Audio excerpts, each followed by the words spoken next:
Stepping into spring, I want to give celebrity beauty expert and best-selling author Michael Maron a Pittsburgh welcome. Hi, guys. How are you? I'm good. I'm so thrilled to be back on your show. I'm just lucky enough that you were able to fit us in your schedule. When we start talking about stepping into spring, we're all kind of in a blah here in Pittsburgh. And I knew you'd help us out with that. But I know we're going to talk a little bit when we're going to get into some makeup and everything along that line. But you and I were talking earlier today, and I said, sometimes the wonderful thing is things you got to do for yourself. Sometimes you got to clean house. You do. And you got to clean house, especially on the days where you're feeling very bad about not only your appearance, but yourself in general for whatever reason. Those are the days you particularly have to make someone else feel better. That's my philosophy. I always say share a smile. Share a smile. And Nan knows how often I write about smiling. It's one of my favorite topics. If you take a day and you listen to yourself as you make a phone call, and just listen to when you make phone calls, whether you're calling or you're receiving a call. Think about the other person on the other end of that line. Are they happy? Are they sad? Are they smiling? Are they, you can tell instantaneously what's going on with them via the tone, right? Sure. If they've got a smile, how's that coming out? Happy, friendly, exciting. Or if you're like me calling you today, how's that work out? A little bit of a rainy day. Well, I have a quote, Nan, which is putting makeup on an unhappy face won't make you pretty. Very true. Take me through the journey. Well, as you know, my first book was so many celebrities seen without any makeup on. Oftentimes, when I'm interviewed about that particular thing, people say, aren't they unattractive without makeup? Some people go as far as using the word ugly, which I just can't handle. And the truth of the matter is, makeup isn't something every woman has to wear. On some of my before and after photographs, I truly believe some of the before shots look better because you could see in the person's eyes how comfortable they are in their skin, and they usually have a great energy. If they have a great energy in that before shot, they're already beautiful. Makeup is just ancillary to enhance what you have, and it shouldn't be relied upon as a necessity. I bet you never heard that coming from a makeup artist. I enjoy hearing that coming from a makeup artist because it allows us to say we're beautiful inside and out. It has to start there. Women are getting so many mixed messages, particularly from advertising and the media, about obtaining unrealistic standards of beauty, especially with how thin models are today, and that you can only be beautiful if you're young. I mean, that's ridiculous. And so many of these images are photoshopped anyway. It's not realistic even for the model. And that's a very interesting spin for someone who has spent a career in the beauty industry. Well, thank you. I think it is too. And the reason why I can talk this way now is I don't depend on beautifying people to make myself feel complete or to even earn a living by. That's no longer my mission in life. Allowing somebody to feel better about themselves is my mission. Which is a great mission to have, and that brings out their inner beauty. Well said. And to me, confidence is one of the definitions of beauty. What I want to stress is that change is a very healthy thing. It's very healthy to give yourself constant permission to change. People are generally afraid of change, and it's okay to change your hairstyle. It's okay to change up your makeup instead of wearing the dated look you wore in college. So it takes a little courage. If you feel even plastic surgery is something that might help you feel better about yourself, I say go for it. Oh, I do too. I was the makeup consultant to the American Society of Plastic Surgeons when I wrote my second book, Makeover Miracles. And I learned so much about the psychology of beauty by not only talking to the leading doctors in this country, but patients as well. So many women make excuses why they shouldn't change, and it usually starts with a confidence issue. Like, I've never been pretty enough, or who am I to wear this color eyeshadow? I don't have the right eyes for it. Constant excuses, when in most cases, everybody has a uniqueness that's beautiful because it is unique. And since we're talking about spring, I really do think spring is a time for change. Be confident and think about making some changes now. And it starts with your home, clearing out clutter, getting organized. then it's about your body, exercising and dieting. It's a motivation. Sunlight and weather change is a motivation. And the most important thing is your mind.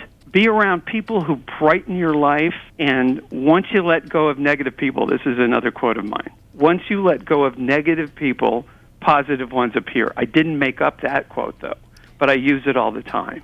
I love it. It's so important to be positive and to be around positive people and to, again, I reiterate, to make changes.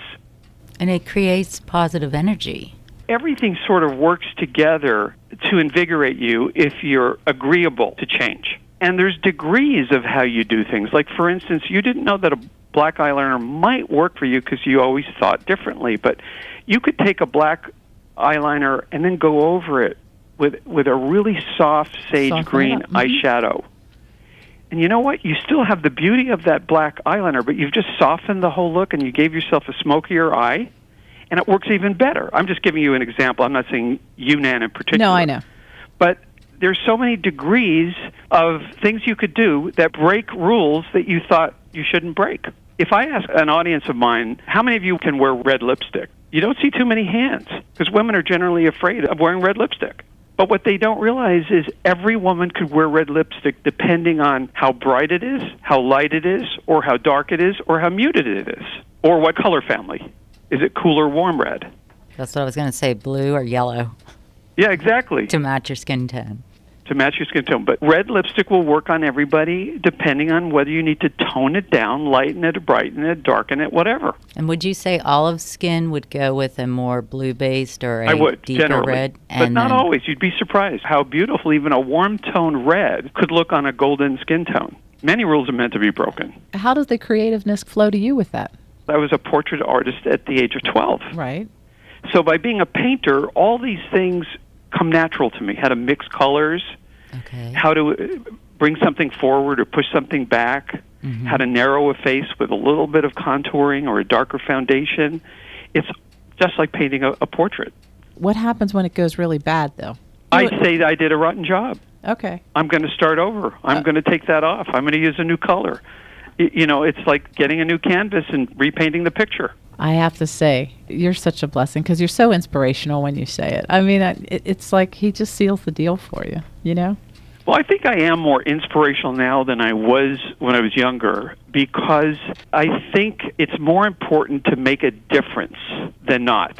I've been very fortunate. I've had a great career, but to me, it's more important now to make a difference in somebody's life, even if it's just that smile or just some acknowledgement you can give somebody. If I can share something with somebody and they respond in a positive way, then I was able to touch them and they were able to share that with somebody else. Exactly, and you have your been network of purposeful. happiness. Exactly, and it makes you feel good. And I think, Michael, you're such an inspiration for that. I don't know where you're going to go with what you're doing, but you just keep doing it for us, please. Well, you can tell I keep doing it with these quotes I come up with. I even post things on Facebook that just come from my heart. We should say that listeners can reach out to you on Facebook. Well, I guess so. I am on Facebook in Los Angeles, but, you know, I'm working on a fan page for Facebook. But in the meantime, if somebody feels inclined to want to be a friend, just make sure you tell me you heard me on this show, and I'll be happy to friend you on Facebook. And would you like to share your website with us? My website, michaelmaronbeauty.com. And by the way, Maron is spelled M-A-R-O-N.